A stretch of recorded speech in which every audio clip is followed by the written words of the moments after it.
ఎవడు తరమకుండా, అమ్మా వింటున్నారా? ఎవరు తరమకుండా దుష్టుడైతే పారిపోతాడు. నీతిమంతుని ధైర్యం ఎలాంటిదటండి అంటే, నీతిమంతుడు ఎవరు? యేసు ప్రభుని నమ్ముకున్నాడు నీతిమంతుడు.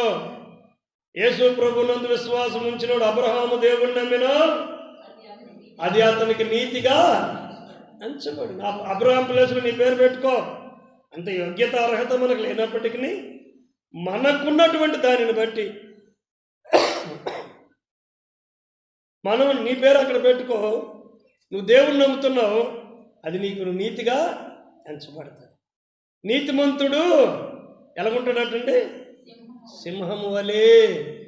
సింహం దేనికి భయపడదు, చావుకు కూడా సింహం అనేది భయపడదు. అందుకే యేసు ప్రభుని యూదా గోత్రపు సింహం. ఎందుకంటే